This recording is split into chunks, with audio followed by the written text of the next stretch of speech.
بسم الله الرحمن الرحيم. الحمد لله وكفى وسلام على عباده الذين اصطفى. أما بعد فأعوذ بالله من الشيطان الرجيم. بسم الله الرحمن الرحيم. أنت ولينا فاغفر لنا وارحمنا وأنت خير الغافرين. صدق الله العظيم. الحمدللہ آج ہمارا 9واں سبق ہے اور 11ویں دعا ہے. یہ بھی سورہ اعراف آیت نمبر 155 میں مذکور ہے. تو اس دعا کا ترجمہ اور پھر مفسرین نے جو تفسیر بیان کی ہوگی وہ آپ کے سامنے بیان کریں گے. انت ولینا، آپ ہمارے کارساز ہے. فاغفر لنا، تو آپ ہمیں معاف فرما دیجیے گا، بخش دیجیے گا. لنا، ہمارے لیے. اور ہمنا، اور رحم فرما ہم پر. وانت خیر الغافرین، اور آپ ہی بہترین معاف کرنے والوں میں سے ہے.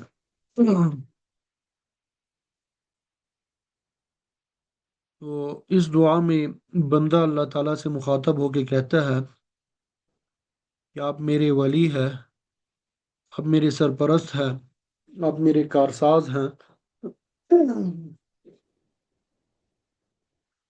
تو دعا شروع کرنے سے پہلے بندہ یہ کہہ رہا ہے کہ انت ولینا. جیسے کوئی نابالغ بچہ ہو تو اس بچے کے ایک ولی اور سرپرست ہوتا ہے جو اس بچے کی مصلحتوں کی نگرانی کرتا ہے. وہ یہ بھی دیکھتا ہے کہ بچے کو کس طرح پالنا چاہیے، کس طرح اس کی دیکھ بھال کرنی چاہیے. اللہ تعالیٰ اس سے کہیں زیادہ ہماری نگرانی کر رہے ہیں، ہماری دیکھ بھال کر رہے ہیں. انت ولینا فاغفر لنا وارحمنا، آپ ہمارے ولی ہے تو آپ ہمیں معاف کر دیجئے اور ہم پر رحمت بھی فرما دیجئے، اور آپ سب سے بہتر معاف کرنے والے ہیں. تو یہ اصل میں حضرت موسیٰ علیہ السلام کی دعا ہے. حضرت موسیٰ علیہ السلام کا واسطہ بنی اسرائیل جیسی قوم سے پڑا تھا جو کسی صورت میں ماننے کے لیے تیار نہیں تھی، بلکہ ہر حکم میں اپنی مرضی کو دخل دیا کرتے تھے. چنانچہ جب کوہ طور سے تورات لے کے واپس تشریف لائے، تورات کے احکام ہماری شریعت کے اعتبار سے ذرا سخت تھے، تو بنی اسرائیل کے لوگ اکھڑ گئے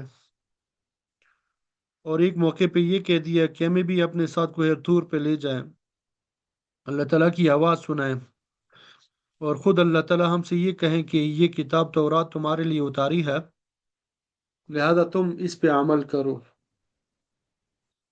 چنانچہ موسیٰ علیہ السلام نے 70 افراد کا انتخاب کیا اور ان کو لے کر آپ کوہ طور تشریف لے گئے، اور وہاں پر ان کو اللہ تعالیٰ کی آواز بھی سنا دی گئی کہ موسیٰ علیہ السلام ہمارے پیغمبر ہے، ہم نے ان پر اپنی کتاب تورات نازل کی ہے، تم اس کتاب کے احکام پہ عمل کرو.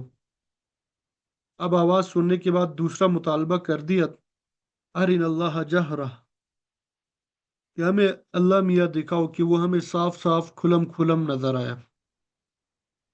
موسیٰ علیہ السلام کی دیکھنے کی تاب نہ ہوئی، اور طور پہاڑ پہ اللہ تعالیٰ کی تجلی سے ہی جل گیا.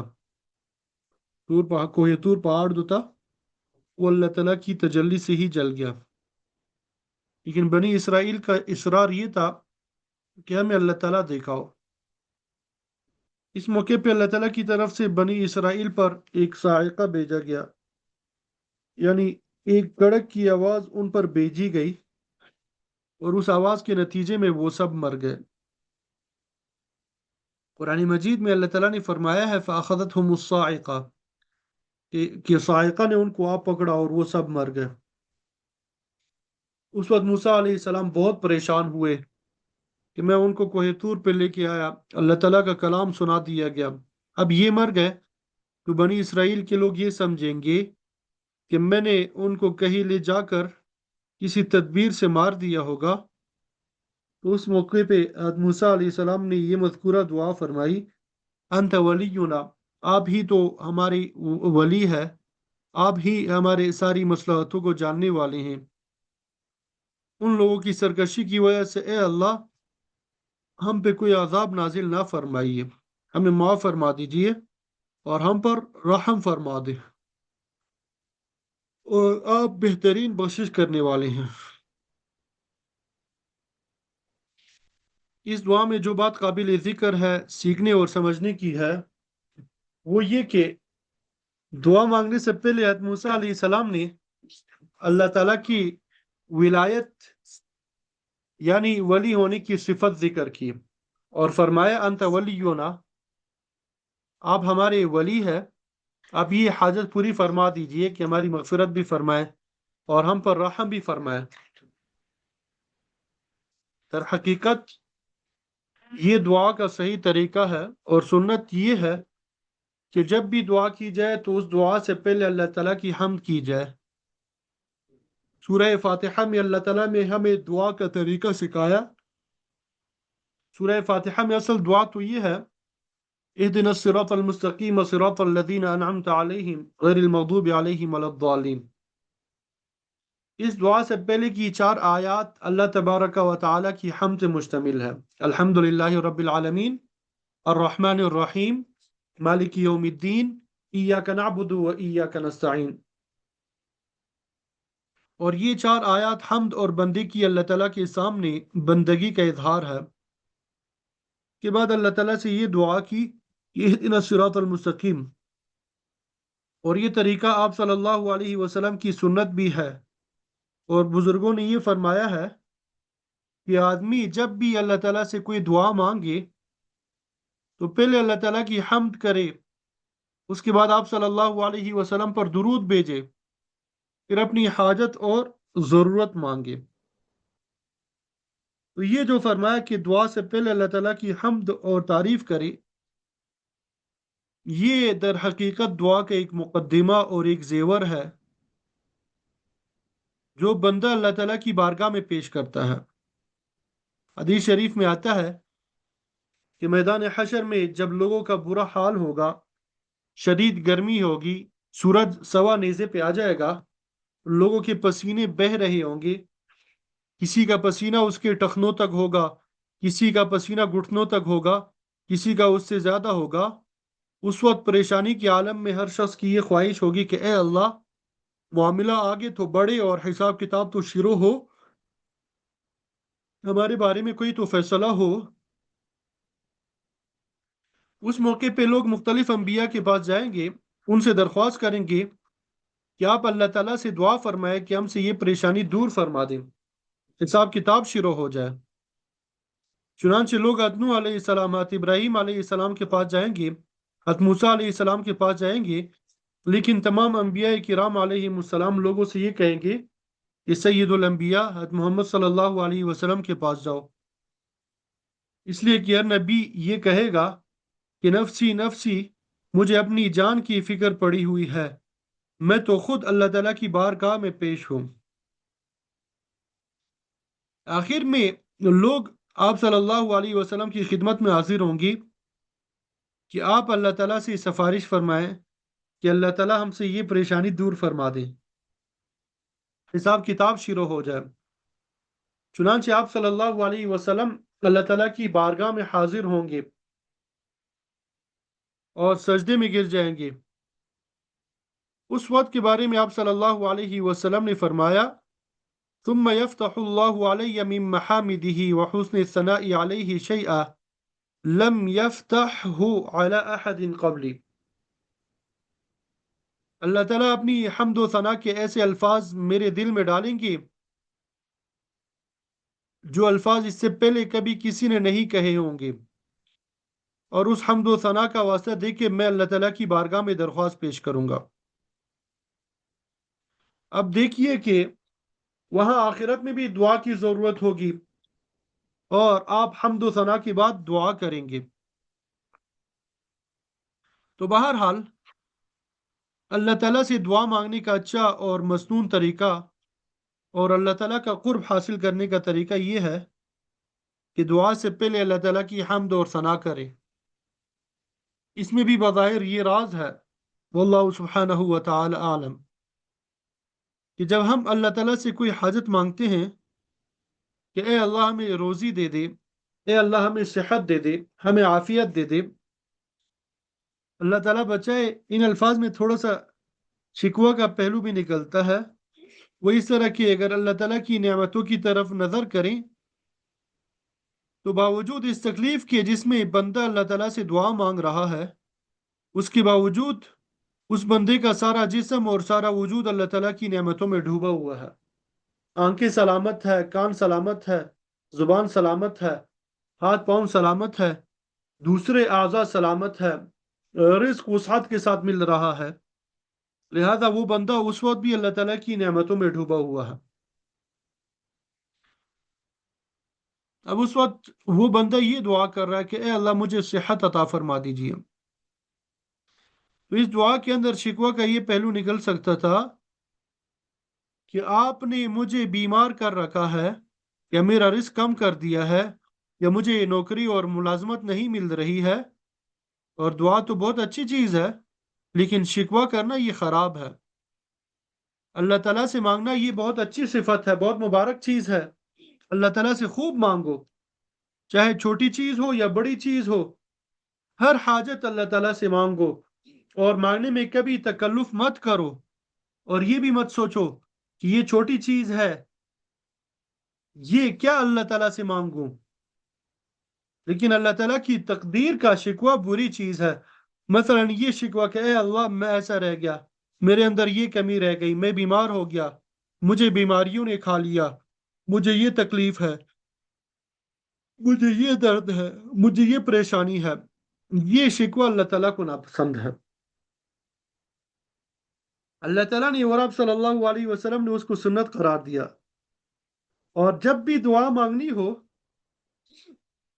پہلے اللہ تعالیٰ کی حمد و ثنا کرو، اس کی تعریف کرو، اس کی صفات کا تذکرہ کر کے اللہ تعالیٰ سے مانگو کہ اے اللہ، ویسے تو آپ نے اتنی نعمتیں دے رکھی ہے کہ ان کا کوئی حد اور حساب نہیں ہے، لیکن کمزور بندہ ہوں، مجھے صحت بھی عطا فرما دیجیے.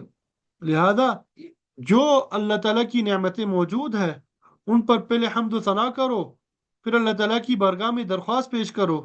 تو یہ ہے بندگی اور دعا مانگنے کا طریقہ. چنانچہ آپ صلی اللہ علیہ وسلم کی اکثر اور بیشتر دعاؤں میں یہ نظر آئے گا کہ وہ دعائیں اللہ تعالیٰ کی حمد سے شروع ہوتی ہے. مثلا یہ دعا کہ اللہم رب السماوات السبع وما اضلت، ورب الارضین وما اقلت، ورب الشیاطین وما اضلت، کن لی جارا من شر خلقک. لہذا دعا سے پہلے اللہ تعالیٰ کی حمد بیان فرما رہے ہیں، اور اس کے بعد اپنی ضرورت اور حاجت کا ذکر فرما رہے ہیں.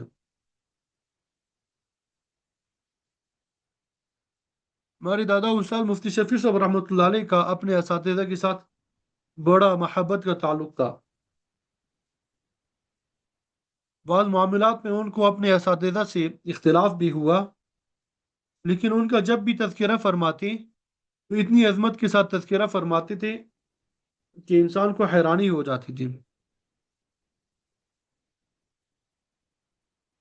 ان کی محبوب استاد مولانا سید اصغر حسین صاحب رحمۃ اللہ علیہ، جن کو حضرت میاں صاحب بھی کہا جاتا ہے، تو مفتی شفیع صاحب رحمۃ اللہ علیہ ان کو ہر لحاظ سے اپنا مقتدا انہوں نے سمجھا ہوا تھا.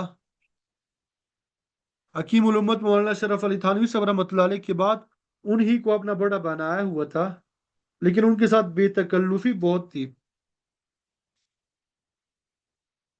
ایک مرتبہ ان کو پتہ چلا کہ میاں صاحب بیمار ہے، تو ان کے پاس عیادت کے لیے تشریف لے گئے کہ آپ بیمار ہیں، پتہ چلا آپ کو بخار ہے. تو انہوں نے پوچھا کہ بھائی مزاج کیسے ہیں؟ آپ نے فرمایا کہ الحمدللہ اللہ تعالیٰ کا فضل و کرم ہے، بہت اچھے ہیں.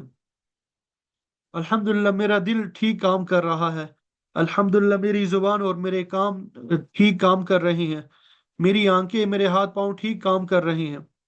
الحمدللہ، اللہ تعالیٰ کا شکر ہے، بہت اچھا ہوں، البتہ تھوڑا سا بخار ہو گیا ہے، دعا کرو کہ وہ بھی ٹھیک ہو جائے۔ اب دیکھیے کہ جو تکلیفیں نہیں تھی ان کا ذکر کر کے ان کا شکر ادا کیا، اور پھر جو ضرورت تھی وہ پیش کر دی کہ ذرا سا بخار ہے، دعا کرو کہ اللہ تعالیٰ اس کو بھی دور فرما دے۔ تو سورہ بنی اسرائیل میں اللہ تعالیٰ نے موسیٰ علیہ السلام کا ذکر کرتے ہوئے ان کی سب سے بڑی صفت جو ذکر فرمائی وہ یہ تھی، انہ کان عبدا شکورا، کہ وہ بڑا شکر گزار بندہ ہے۔ تو یہ شکر جو ہے بڑی عظیم چیز ہے، شکر ہی کا ایک حصہ ہے اللہ تعالیٰ کی حمد و ثنا بیان کرنا، اور حمد کے بعد جو دعا کی جائے گی وہ اللہ تعالیٰ کی بارگاہ میں قبول ہوگی۔ البتہ بعض حضرات کے ذہن میں یہ اشکال ہو سکتا ہے کہ دعا سے پہلے حمد کرنے کا مطلب یہ ہے کہ پہلے اللہ تعالیٰ کی خوشامد کرو اور پھر اللہ تعالیٰ سے مانگو، اور یہ بات اللہ تعالیٰ کی شان کے مناسب نہیں ہے کہ پہلے اس کی تعریف کرے، اس کی چاپلوسی کرے اور حمد و ثنا کے ذریعے اللہ تعالیٰ کا دل خوش کرے اور پھر اپنی حاجت پیش کرے۔ اس کا جواب یہ ہے کہ وہ ذات ہماری حمد و ثنا سے بے نیاز ہے۔ اگر دنیا کی ساری مخلوق اللہ تعالیٰ کی حمد و ثنا کو چھوڑ دے تب بھی اس کی عظمت اور جلال میں کوئی کمی نہیں آ سکتی۔ تو پھر یہ کیوں کہا جا رہا ہے کہ دعا سے پہلے حمد کرو؟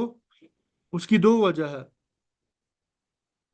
ایک وجہ تو وہی ہے جو ابھی عرض کی، وہ یہ کہ تاکہ دعا کے اندر ناشکری اور شکوے کا انداز نہ ہو، بلکہ دعا کے اندر اپنی عاجزی اور بندگی کا اظہار ہو، اس لیے پہلے حمد کر کے شکوہ کا جو شائبہ ہے اس کو دور کیا جا رہا ہے۔ دوسری وجہ یہ ہے کہ اللہ تعالیٰ کی تعریف کے جو کلمات ہیں ان سے اللہ تعالیٰ کی ذات کو تو کوئی فائدہ نہیں پہنچتا، نہ اللہ تعالیٰ کو اس سے کوئی مزہ آتا ہے۔ وہ تو ہم جیسے انسان ہوتے ہیں جو تعریف سے خوش ہو جاتے ہیں، تعریف سے ہمارا حوصلہ بڑھتا ہے۔ اللہ تعالیٰ کو نہ تو حوصلہ بڑھانے کی ضرورت ہے اور نہ دوسروں سے اپنی تعریف کرانے کی ضرورت ہے، وہ ذات تو ان چیزوں سے بے نیاز ہے۔ لیکن تعریف کی یہ کلمات یعنی الحمدللہ، سبحان اللہ، اللہ اکبر، لا الہ الا اللہ، یہ کلمات بذات خود عظیم انوارات اور برکات کے کلمات ہیں۔ حدیث شریف میں آتا ہے الحمدللہ تملأ المیزان، کہ لفظ الحمدللہ میزان عمل کو بھر دیتا ہے۔ اسی طرح سبحان اللہ یہ بھی میزان عمل کو بھر دیتا ہے۔ حالانکہ بظاہر یہ بہت چھوٹے چھوٹے کلمات ہیں، ایک لمحے میں زبان سے ادا ہو جاتے ہیں، لیکن ان کلمات کو جو انوارات عطا ہوئے ہیں ان کی خاصیت یہ ہے کہ جو انسان ان کلمات کو اپنی زبان سے نکالے گا وہ کلمات اس انسان کے لیے انوارات اور برکات کو کھینچ کے لائیں گے جن کا بھی ہمیں پتہ نہیں ہے۔ ہمیں تو آپ صلی اللہ علیہ وسلم نے تو اتنا بتا دیا کہ یہ کلمات آسمان اور زمین کے درمیان فضا کو بھر دیتے ہیں، لیکن کس طرح بھر دیتے ہیں، کیا ان کی کیفیت ہے، ابھی اس کے بارے میں ہمیں نہیں پتا۔ انشاءاللہ وہاں جا کے پتہ چل جائے گا کہ الحمدللہ کیا چیز ہے، سبحان اللہ کیا چیز ہے۔ یہ کلمات جن انوار کی شکل میں ہمارے سامنے آئیں گے اس وقت پتہ چل جائے گا۔ لہذا اللہ تعالیٰ یہ چاہتے ہیں کہ میرا بندہ دعا کرنے سے پہلے ان انوارات اور برکات کو حاصل کر لے جو اللہ تعالیٰ نے ان کلمات کے اندر پوشیدہ رکھے ہیں۔ حضرت علامہ انور شاہ کشمیری صاحب رحمۃ اللہ علیہ فرمایا کرتے تھے کہ جنت کی نعمتوں میں ایک بہت بڑی نعمت یہ ہوگی کہ وہاں حقائق اشیاء منکشف ہو جائیں گی، وہاں پہ یہ پتہ چل جائے گا کہ الحمدللہ کیا چیز تھی، سبحان اللہ کیا چیز تھی، اور جو ان کلمات کا گل گلزار سامنے آ جائے گا اور جو ان کلمات کے انوارات اور برکات روشنیاں سامنے آ جائیں گی وہ جنت کی نعمت عظیمہ ہوں گی۔ لہذا اللہ تعالیٰ یہ چاہتے ہیں کہ جب میرا بندہ دعا مانگنے آئے تو دعا مانگنے سے پہلے ان انوارات اور برکات کا حامل بن جائے جو میں نے ان کلمات کے اندر رکھے ہوئے ہیں، اس لیے دعا سے پہلے وہ حمد کر لے۔ اس لیے اس دعا میں حضرت موسیٰ علیہ السلام نے دعا سے پہلے فرمایا انت ولینا، اے اللہ آپ میرے کارساز ہے، آپ میرے ولی ہے، میری ساری مصلحتوں کو جاننے والے ہیں، مصلحتوں کو پیدا کرنے والے آپ ہیں۔ چونکہ آپ ہمارے ولی اور کارساز ہے اس لیے جو غلطی ہم سے ہو گئی ہے یہ ہمارے میں سے بیوقوف لوگ باتیں کرتے ہیں ان کی وجہ سے ہمیں ہلاک نہ کیجیے گا، بلکہ ہمیں معاف فرما اور ہم پہ رحم فرما، آپ بہترین بخشنے والے ہیں۔ اس دعا سے پہلے حضرت موسیٰ علیہ السلام نے یہ بھی فرمایا ہے کہ ہمارے بعض بیوقوف لوگوں نے یہ بات کہی ہے کہ ہمیں اللہ تعالیٰ کھلم کھلا دکھاؤ، اتہلکنا بما فعل السفہاء منا، ان کی اس بیوقوفی کی وجہ سے ہم سب کو ہلاک نہ کیجیے۔ اس کے ذریعے ہمیں یہ سبق دیا کہ کسی شخص یا کسی گروہ کی کوئی بے عملی سامنے آئے، کوئی بدعملی سامنے آئے یا بدعقیدگی سامنے آئے تو اس وقت یہ دعا کرنی چاہیے، اللہم لا تہلکنا بما فعل السفہاء منا، کہ اے اللہ ہمیں ہلاک مت کیجیے گا ان افراد کی وجہ سے جو بے وقوف ہے ہم میں سے، ان کے اعمال کی وجہ سے۔ تو بہرحال یہ موسیٰ علیہ السلام کی دعا ہے جسے یہاں پہ مناجات مقبول میں ذکر کیا گیا ہے۔ تو اس تصور کے ساتھ یہ دعا مانگنی چاہیے کہ اللہ تعالیٰ ہمارے ولی ہے، اور ولی ہمیشہ بندے کی مصلحت کو دیکھتے ہوئے کام کرتا ہے، لہذا ہماری مصلحت کے مطابق ہماری مغفرت فرما دیجیے، ہم پر رحم فرما دیجیے، آپ بہترین بخشش کرنے والے ہیں۔ بات سمجھ آ گئی؟ پھر اگلی دعا جو ہے موسیٰ علیہ السلام کی قوم کی دعا ہے، ربنا لا تجعلنا فتنة للقوم الظالمین ونجنا برحمتک من القوم الکافرین، کہ اے ہمارے پروردگار ہمیں ظالم لوگوں کا تختہ مشق نہ بنائیے، اور اپنی رحمت کے ذریعے ہمیں کافر قوموں سے نجات عطا فرمائے۔ جب موسیٰ علیہ السلام کا فرعون سے مقابلہ ہو چکا، اس کے بعد جو لوگ موسیٰ علیہ السلام پر ایمان لائے تھے ان کو فرعون کی طرف سے بڑی بڑی دھمکیاں ملتی تھیں، فرعون ان پر ظلم اور ستم ڈھاتا تھا۔ اس وقت ان ایمان لانے والوں نے یہ دعا مانگی تھی کہ اے ہمارے پروردگار ہمیں ظالم لوگوں کا تختہ مشق نہ بنا دیجیے گا۔ فتنہ آزمائش کو کہا جاتا ہے، مطلب یہ ہے کہ ان ظالموں کے ظلم کی وجہ سے ہم آزمائش میں نہ پڑیں۔ آزمائش مانگنے کی چیز نہیں ہے، بلکہ آزمائش سے پناہ مانگنی چاہیے، اپنی رحمت سے ہمیں کافروں سے نجات عطا فرما دیے۔ تو یہ دعا آدمی کو اس وقت مانگنی چاہیے جب اس پہ غیر مسلموں کا یا ظالموں کا غلبہ ہو، جیسا کہ آج کل پوری امت مسلمہ اس میں گرفتار ہے۔ اس موقع پہ پوری امت کے لیے یہ دعا مانگنی چاہیے۔ اس کے علاوہ جب ہم زندگی کے کارے زار میں اترتے ہیں، اس وقت نفس اور شیطان ہمیں گناہوں کی طرف لے جا رہے ہیں، اللہ تعالیٰ کو ناراض کرنے والے کاموں کی طرف لے جا رہے ہوتے ہیں، اور یہ نفس و شیطان بھی قوم کافرین اور قوم ظالمین ہے۔ ہمارا یہ نفس امارہ بڑا ظالم ہے، بڑا کافر ہے، لہذا جب کبھی جی میں گناہ کا تقاضا پیدا ہو، جب کبھی گناہوں کی طرف طبیعت مائل ہونے لگے، اس وقت بھی یہ دعا مانگنے کا موقع ہے کہ اے اللہ ہمیں نفس امارہ اور شیطان کے تسلط سے نجات عطا فرما دیجیے، تاکہ ہم ان کے پیچھے نہ چلیں بلکہ ہم آپ کے فرما بردار بن کے زندگی گزاریں۔ اللہ تعالیٰ اپنے فضل و کرم سے ہمیں یہ دعائیں مانگنے کی توفیق عطا فرما دیں، اور ان تمام دعاؤں کو جو مناجات مقبول میں ہے، قرآن مجید میں ہے، حسن حسین میں ہے، اسی طرح دیگر کتابوں میں ہے، اور جو بزرگوں نے مانگے ہیں، اللہ تعالیٰ ہمارے حق میں ان تمام دعاؤں کو قبول و منظور فرما دیجیے۔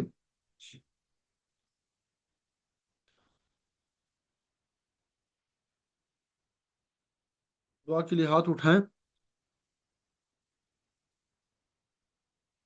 الحمد للہ رب العالمین والصلاة والسلام علی رسولہ الکریم۔ ربنا